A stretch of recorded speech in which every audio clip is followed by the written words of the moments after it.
All right, looks like we're working. Janet, welcome. Thank you so much for being our guest speaker this month. We're really grateful to have you. Yes, welcome, Janet. Hi. I hear so many good things about you, so I'm really excited to sit and talk to you for a while. Yeah, and we're really looking forward to our community getting to know you a little bit. And you're a quantum change coach. You've also been faculty on the guide training program, and we're together in the BIPOC 3PGC BIPOC group. So we know each other a little bit from there and have had some great conversations along the way. So really grateful to have you here. Oh, well, thank you so much for inviting me. I always love seeing Rhynie. I love seeing you when you're in groups, because your heart, that's what it is. It's the heart and the feeling I get from you whenever I'm in a room, in a virtual room with you. That's right. One day we'll be in a real room. And lovely to meet Angus as well today. So yeah, I'm really looking forward. Actually, I'm really looking forward to this conversation. Thank you. Me too. And I love how you come through as well, just the naturalness and the freedom for you to be yourself, which I think is very aligned with rewilding. And I think that that's always my growing edge into letting myself be more real and true in terms of the inner and the outer. And I really see you living that beautifully. So looking forward to this conversation. Me three. All right. Well, it'll be a whole love fest. We can just keep going. So in terms of getting to know you, I think it would be great, Janet, if you're willing to kind of just share a little bit of what your journey has been like, wherever you'd like to start in terms of where your interest in spirituality evolved from, how you got interested in the line of work that you do. So whatever you'd like to let us know about that journey, I'm definitely interested in learning more. Thank you. It's interesting, actually, because I was writing a piece. I can't remember what for, but it took me all the way back to, I suppose, when I first started doing my degree.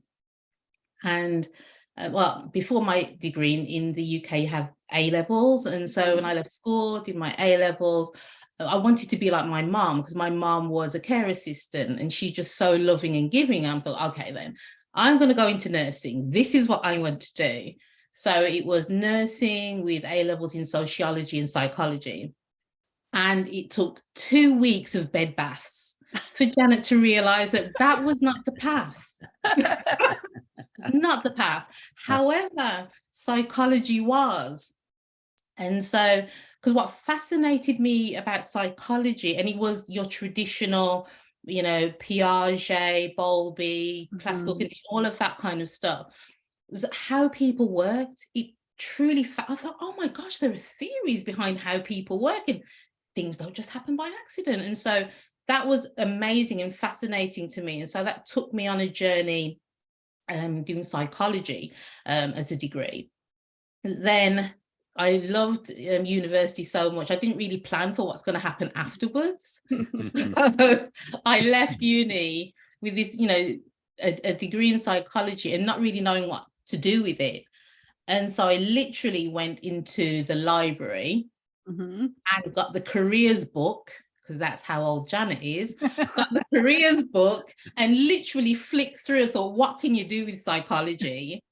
And probation came up and I'm like, oh my gosh, I can actually work with offenders and find out why they do the things they do. Why do they hurt people?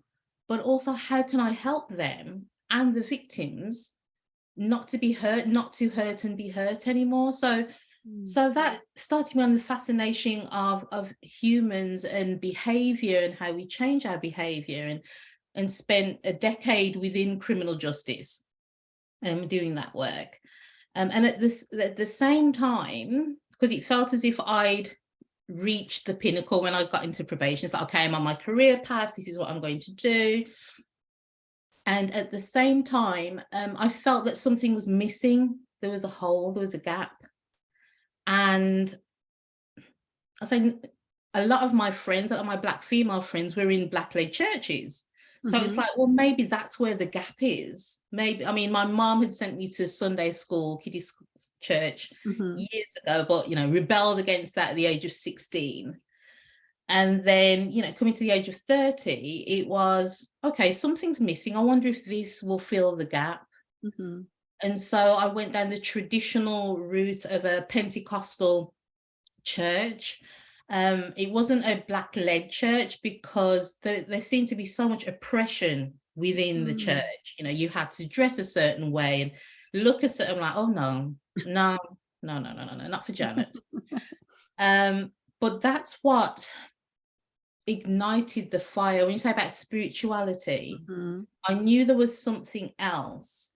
I think at that age, I wasn't confident enough to look beyond religion, Mhm. but religion opened the door Mm. for me to actually start listening, you know, learning scriptures, and, you know, be still and know that I am God, know that there is an inner voice, know that there's something more.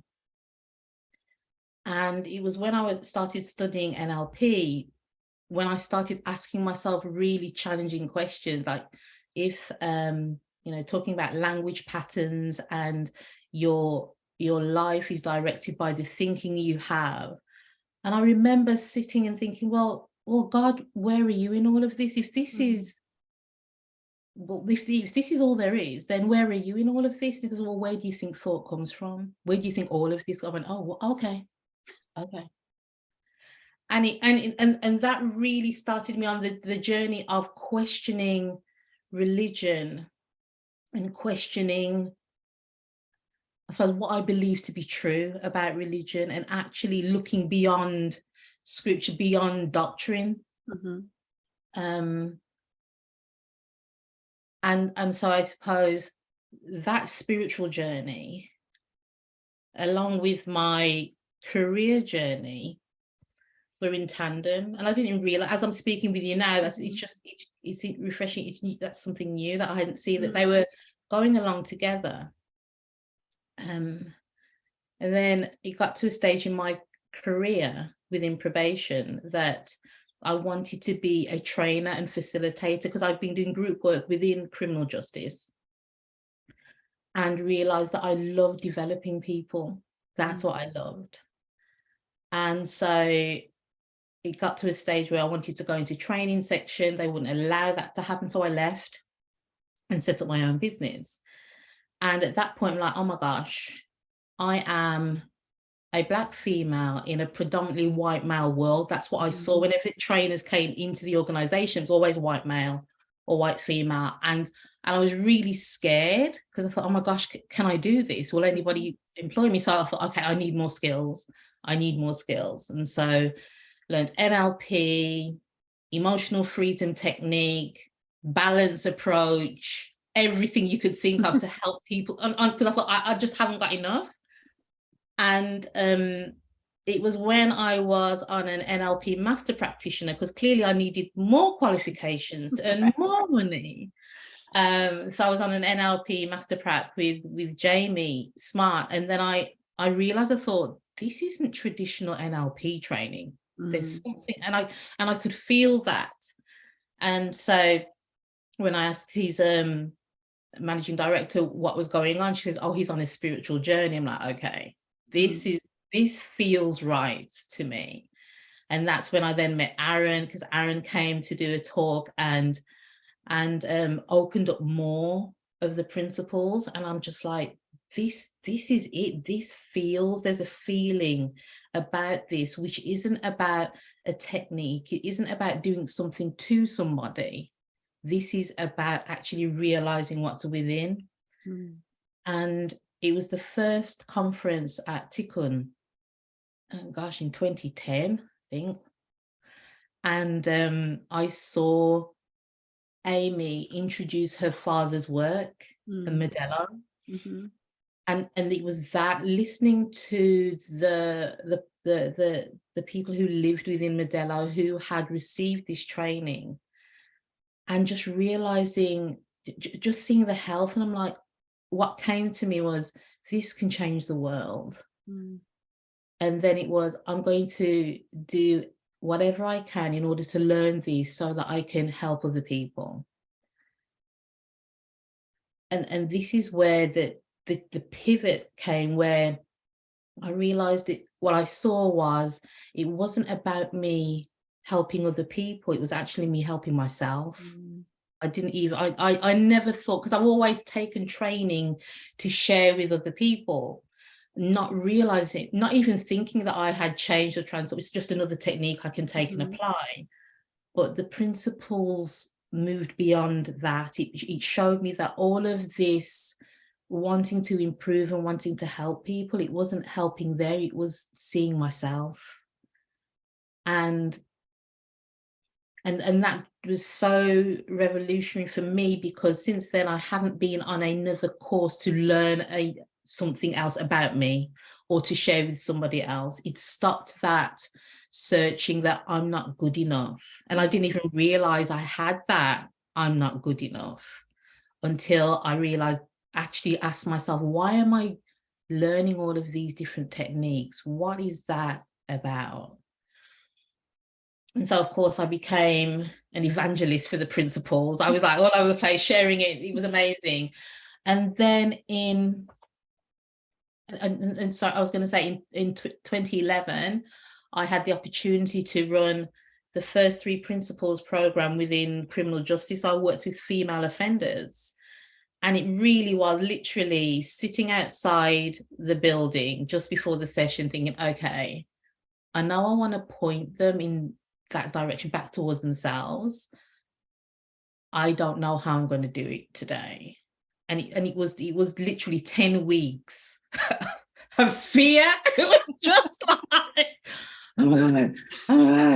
okay. And literally trusting and knowing that, I suppose, at that time, it was like, I know the techniques don't work. It didn't make sense anymore. Looking beyond the technique and for a person to understand how they work, that's what was true. That's what was real. And as long as that was my intention, I trusted that whatever came out of my mouth would point people in that direction.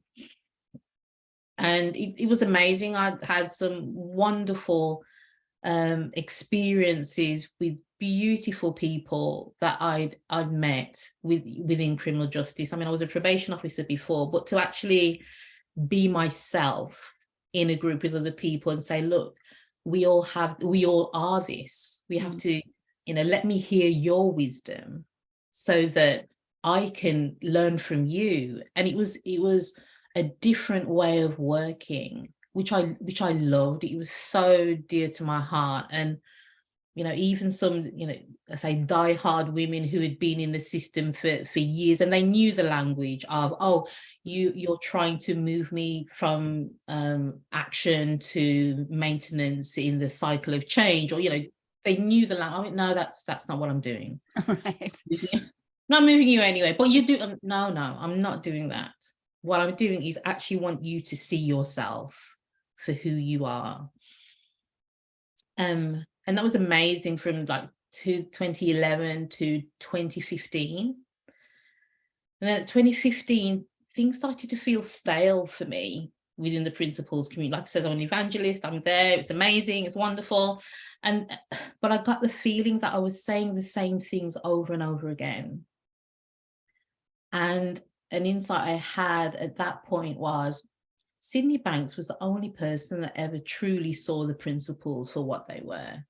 And everybody else is doing the best they can with what they hear and what they see. So why am I listening to them? Why am I not listening for myself, to hear it for myself? And that's when I then kind of took a step back from the principles community, because I'm like, I don't want to hear anybody else's voice. I need to hear wisdom for myself. And that was the year after I went backpacking with Linda Ramus on the Camino. Because I had to ask because Linda said, Janet, come backpacking. No. 2 outfits, 10 days. Why would I do that? It's just, no. And then the question that came to me was, if you were not the Janet you thought you were, what would you do? And automatically I'd be on the Camino with Linda. So I said yes, but then it was 2 months beforehand, and I'm telling you, it's like I prayed every day. It's like please help me to get through this. Just please help me to get through this. Because it was completely out of my comfort zone. But what I realized was that I was rediscovering my true nature, my true essence, what was beyond the Janet I had created for the last 40, 50 years. It was fascinating to me to move beyond that.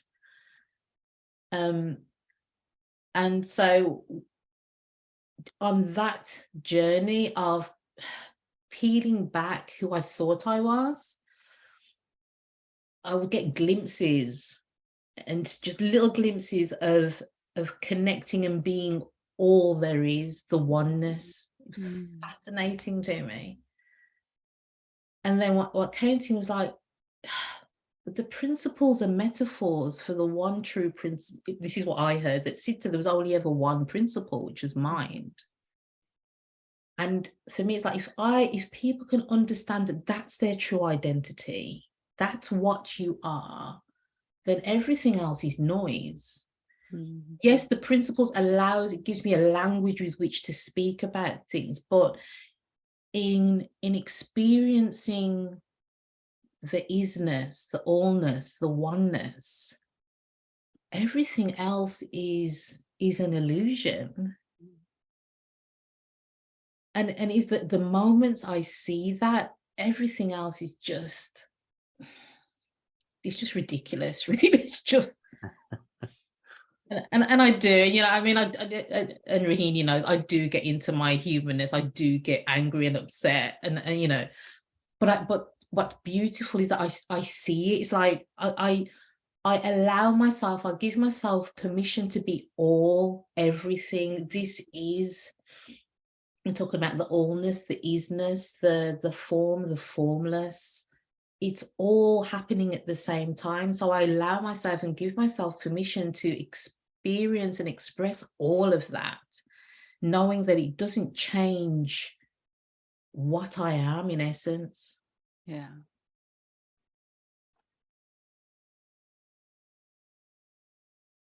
So yeah, that's where I'm at the moment. I remember Keith Blevins saying he had a conversation with Sid, and Sid said, all we do is go around the world tapping people on the shoulder and waking them up. And I love that, because that's what I believe happens. I think that so many people are asleep and they don't even know that they're sleeping. You know, and then that's why I used to love The Matrix, the movie The Matrix. Like 20, 30 years, it is not a movie, it's a documentary. It is showing us exactly what's going on. But I love it because it shows us that, you know, you what you see isn't reality. It's your projection, it's your illusion, it's how you're interpreting it in the moment. And if there are moments, like I said, just glimpses of truth, then you're able to shake off the illusion just a little bit easier at times. Yeah, that's beautiful. That's one of my favorite movies too, because of exactly how it points to that. But what you said so beautifully, I mean, so much in what you said, but that line where you said all of your humanness does not change who you are. That allows you to embrace all of yourself, knowing that who you are is unchangeable, unbroken, and just love. Like, that is such a powerful statement. I can feel the knowing in that, and it just helps us take the illusion less seriously, which is grace in that. Yeah, I feel like you're really speaking my language, but in a lot more eloquent terms than I could ever conjure up. No, seriously, it's beautiful what you're pointing to and how you're expressing yourself. And yeah, I feel like this is inspiring for me to think how it sort of helps me come back down to earth, because I feel like I struggle with these themes, and I struggle with ways to articulate myself. You know, and I teach a group twice a week at a treatment center, and I kind of feel like I'm at that point where you were years ago, where it's kind of terrifying to me, because I do go in with the intention although I haven't necessarily articulated it that way, that there is an intention. I'm just kind of going in and kind of feeling like I'm flying by the seat of my pants, that I have to be spontaneous. I'm just there to point. But I guess if it really boils down, that pointing is the intention. And as scary as it is, it always seems to go well. And I don't go in there and I don't prep. But there are times when I feel like, you know what, I feel like I want a bit more. And I love how I can't remember exactly how you articulated it, but, you know, you went on your travels on the Camino, that you were asking yourself something along the lines is, you know, what is outside of the Janet that I have created over the last 40, 50 years, you know, be able to sort of be led by that. That's something that's a question I guess I'm asking myself at this point, you know, more and more. So these are all, you know, I just love the way that you're, you know, articulated this journey that you've been on, because it just rings true to me. So thank you. Yeah, it's really beautiful. And that shifting, right, the evolution, I just love all of the different steps along the way, like the recognition, like, oh, psychology is really interesting, like I do want to know how people work, and then realizing that there's the way that current modern psychology is set up, that it's soulless, and so it feels like there's something missing, and yet your knowing drew you in directions that would open those doors, and then how it sort of comes together. And then as it comes together, it's the ripping it apart, because it's like, I'm not who I thought I was on any level.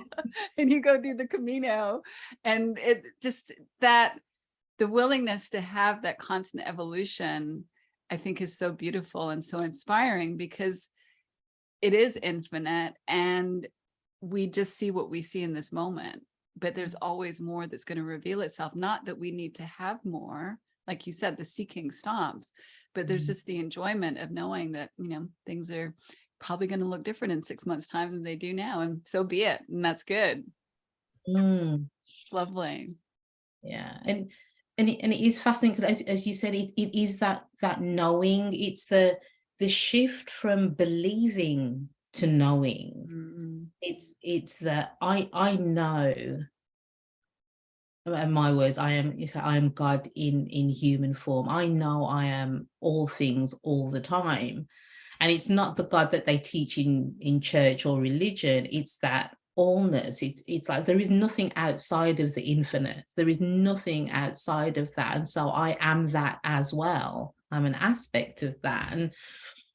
And when I saw that so clearly, like it's the truth that hits, and it's like, well, there isn't anything else. So I know that to be true. It's not a belief. It's not something that I have to think of cognitively. It's like in my very essence, I know that to be true. And like you said, it's that shift from the believing, the cognitive, the justification, to the, like the air I breathe, you know, it's a fact, it's true, I know. And there are times I forget, you know, there are times I get caught up, but because I've had those glimpses, it's like I know this is not, you know, I know the truth of this. It's just that maybe some aspects of me isn't ready to accept that right now. And I'm okay with that too. I'm just like, oh, there's so much. But like you said, it's that acceptance as well. I think that was one of the things that moving away from the principles community I gave myself permission to accept all that I was. There would be times I'd be, you know, as I recall, like sometimes I'd be at a conference and there'd be this, you know, the beautiful feeling. I love the you know, being in that feeling of being in the moment. It's amazing. And then I'd go into the bathroom and there'd be somebody else going, oh my gosh, I need to get that feeling. Where do I need to go to get that feeling? No, that's not it.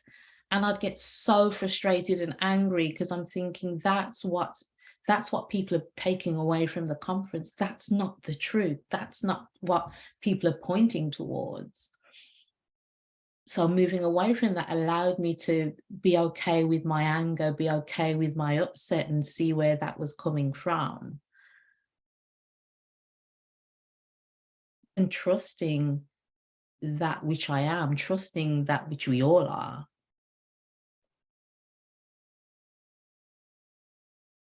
Yeah. Yeah. Yeah, I resonate with that so strongly. And I think that's the whole impetus for us using the metaphor of rewilding, because everything in nature is part of the health of the system. And that there's nothing, like you said, there's nothing outside of the infinite. There's nothing wrong. And that when we, as I have done as well, been one of those people saying, I want more of that feeling. How do I get more of that feeling? What do I need to do? How do I improve myself to get more of that feeling? But then to realize like, oh, that just creates so much more suffering. And actually the direction of being with experience as it is, opening fully to what is expressing through me moment to moment, no matter what it feels like, anger, sadness, pettiness, whatever, love, that it's the being with and the opening to that actually gives me a deeper sense, a deeper knowing, as you're saying, of that which is beyond all of those concepts. And it took me it feels like it took me a really long time to see that, to realize like, oh, it's actually in being here now, as Ram Dass would say, but I didn't get it, right? Like I'd heard it, I'd read it, but it's like, oh, it really is being with, opening to, allowing that space of consciousness, that space, the screen that everything unfolds on. It's like that gets a little bit more of a taste of that. And that has been just so liberating. So when I listen to you share that, it reminds me of just the power of that kind of inner freedom that comes with being with all of ourselves, all of our humanity, that our humanity is the doorway to what's beyond that experience. It's not bypassing our humanness. And I think that I know for myself, I missed that for many years along the way. So I'm excited to continue to look in that direction of being open to all of myself, being open to all of experience, being open to everything that gets included in this conversation. There isn't anything that's separate from this conversation either. It's all relevant to it. It's powerful. Yeah, I mean, it's kind of mind-blowing. No wonder you're so quiet. Well, it's funny because this morning I was we got some roadworks going on outside, so I thought I better move the car before they spray, I don't know, something ghastly all over it. So I moved the car up to the top of the street, and my mind started to get busy with what's now going to unfold for the rest of the day, the things that I have to do. But there was just this nice feeling inside of me, and the sun was, it's just a really lovely sunny day here in LA, and it felt really good on my face. And my mind just wanted to entertain itself with all the things that I have to do today. And yet there was this sort of feeling of peace. And I thought, oh, I should just settle into that feeling of peace. And I did for a moment, and then I kind of got busy again with the things that I need to get done.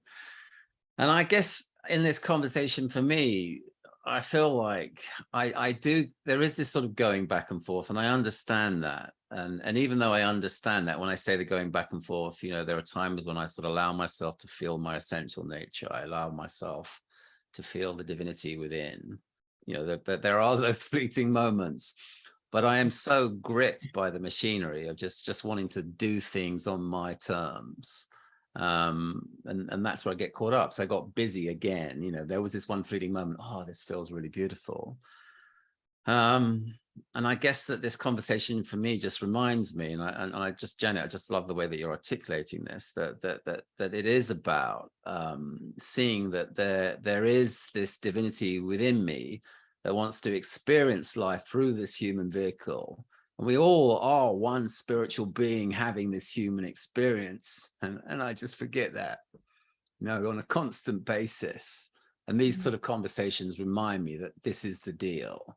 And this is what we're doing here. And it's all okay. This is just the human experience. We are just, for whatever reason, that divinity that is within us is, I know, for whatever reason, it seems like it's hidden from us. that is maybe the game of life. And the game of life is to remember it's there. And yet we get distracted, and that's okay, because that's the game of life. I don't know. I feel like, I guess that's why I'm feeling a little quiet this morning, because I feel like this is sinking in a different way, in a deeper way. And yet I still, you know, probably tomorrow I'll get caught up in my human experience and maybe we'll like, yeah, somewhere there's a little sort of fleeting moment where I might, you know, check into my divinity. And I guess those come to me through grace, but how does one, you know, I guess because so often I get asked, well, you know, how do you get there? How do you find your way to your divinity? And obviously, you know, I might come out, I might follow the company line and you know, say that it's something that's formless, you can't put form on it, but yet my ego still wants some form.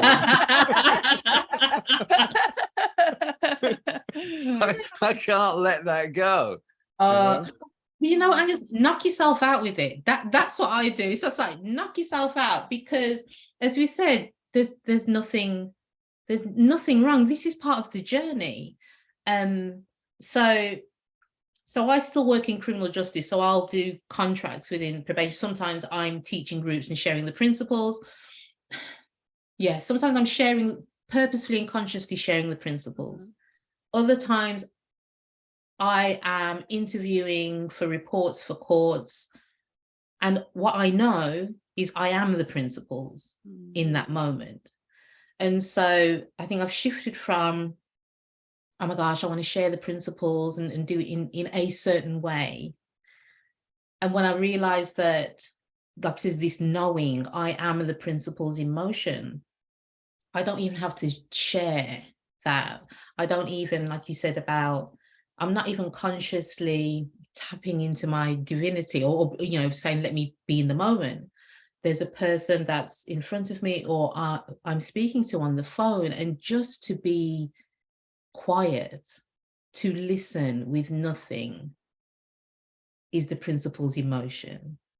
Is that when I have 6 reports due in 1 week and I'm, you know, doing 6, you know, 15-hour days and I'm absolutely exhausted, what comes to me is like, these too shall pass. I'm good. I'm okay. I'm good. And it's those moments.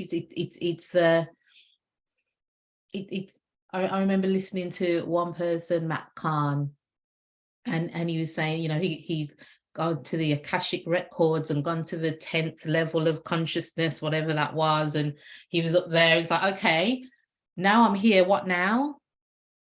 And it's like, well, you go back down to earth and you just be you. And that's what it feels like sometimes to me. It's like, oh my gosh, I've had these, you know, these beautiful, amazing insights and being in the moment and had these amazing feelings. And it's like, okay, so now what? And what comes is you live. And so my living is the work I do. My living is the creation of different programs. My living is being with my partner, being upset with my partner. All of that is the living of it, because it's recognizing that it's all part of the dance, the game. And there are moments I can see that from the observer perspective, and then there are moments that I'm so fully in it that it's not until I come out like, oh, that was a good one. That was really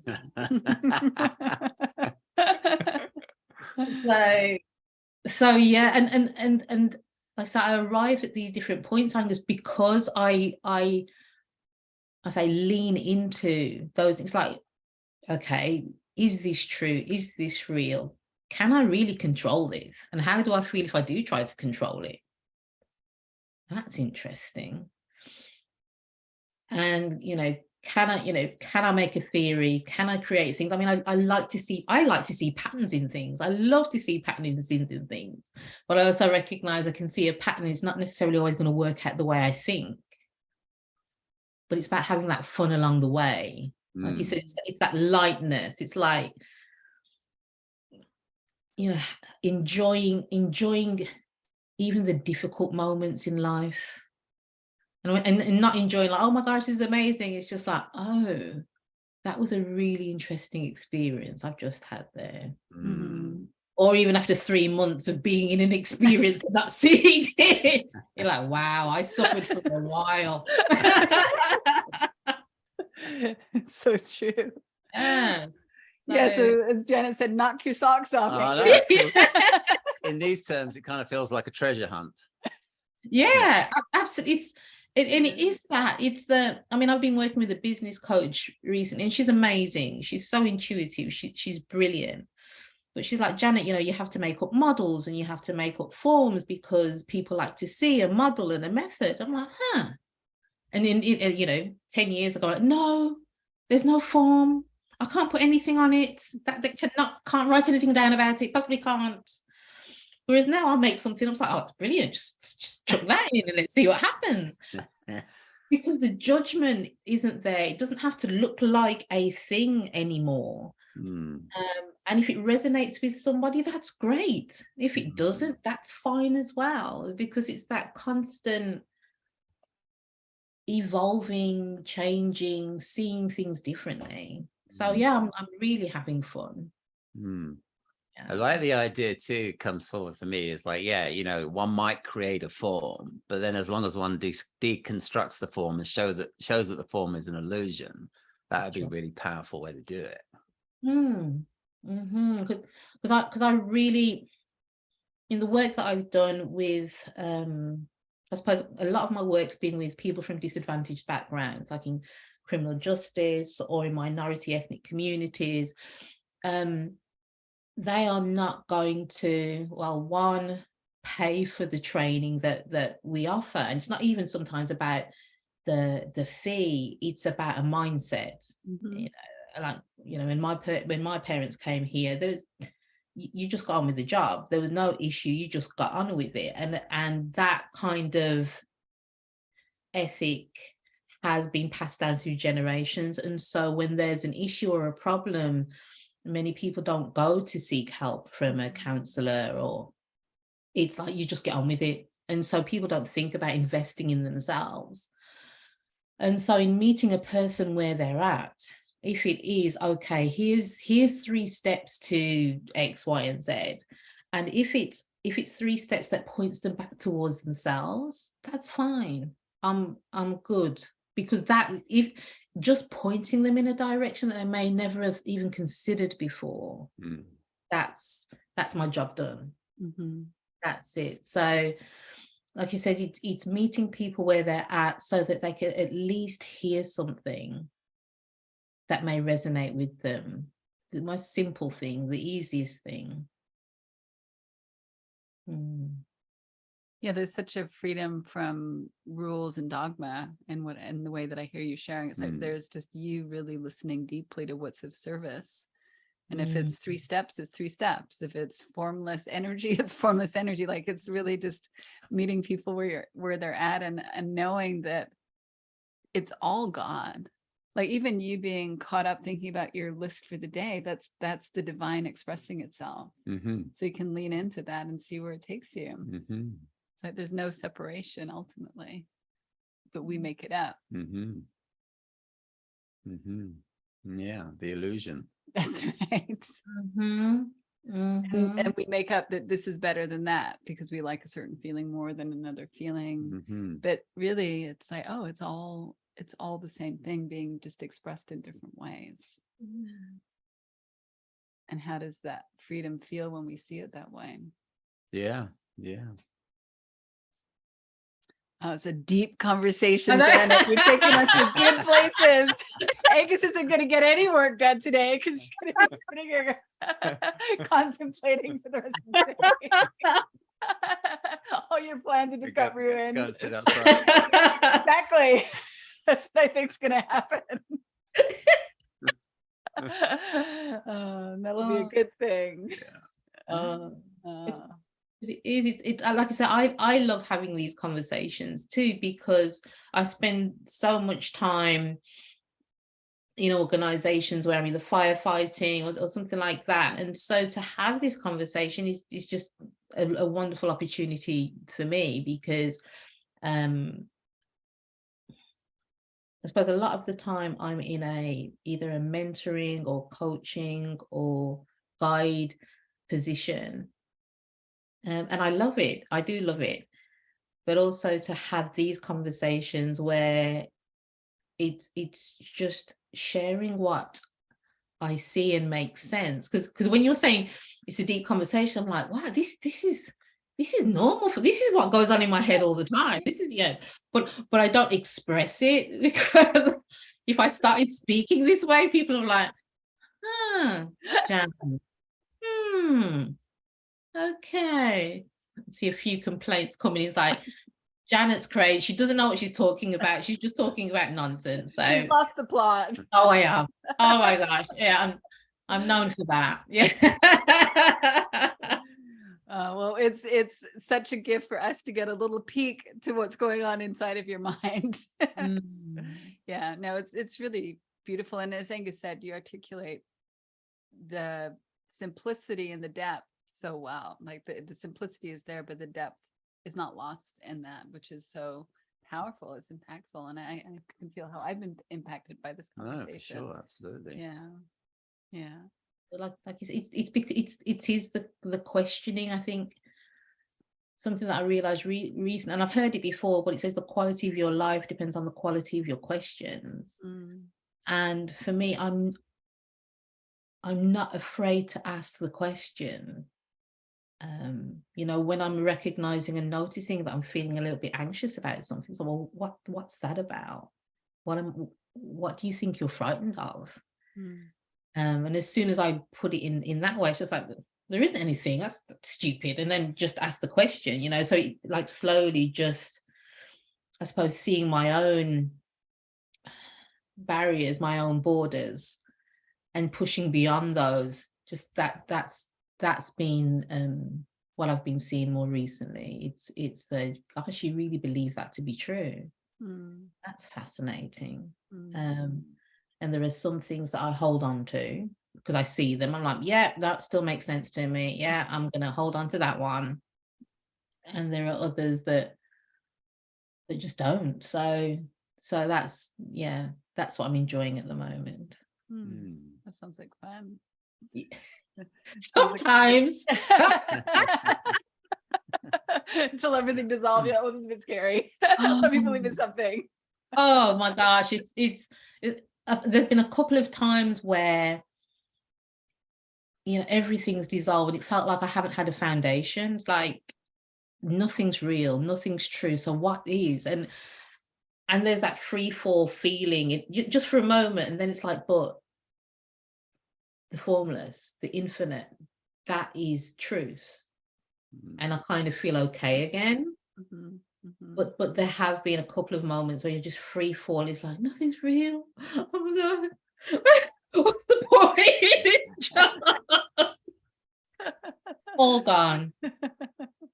So yeah, Angus, I have my moments. I'm just not, like you said, I'm not a zen kind of, I got this all sorted. I'm like, well, I kind of like the idea of the way that you're talking about asking oneself those questions, and I had this image sort of appear in my mind of being like, there's this sort of membrane that keeps me in my programming and conditioning, and every now and then I can just pop my head out and have a look and see what's out there in the infinite. And I might, if I'm lucky, like pop out completely for a moment or two, and then I get sort of stuck back in there. But nice to ask those questions. I think that's a good reminder to constantly sort of, because it's easy to sort of, get, for me, speaking for myself, take the programming and conditioning, not even see it, just take it hook, line and sinker and get stuck there. But to have a sort of, like at least have a sense that, there is something else. There's another way of doing this. It could be completely fresh and new. And I don't know, I like the idea of sort of popping out. Getting some oxygen up there. Get some oxygen, an insight or two. Take a breath. Yeah. That's right. Oh, well, Janet, thank you so much for today. Is there anything else that you would like to say before we finish up for today, or do you feel complete? I'm like, are we done already? Please keep going if you have more to share. No, this has been fun. This has been, it's been a wonderful opportunity just to share and just to be. I've loved it. So yeah. Up to you. Yeah, and then this is what's made sense to me. So yeah, no, thank you. Love It's it. been wonderful. I love it. It's great.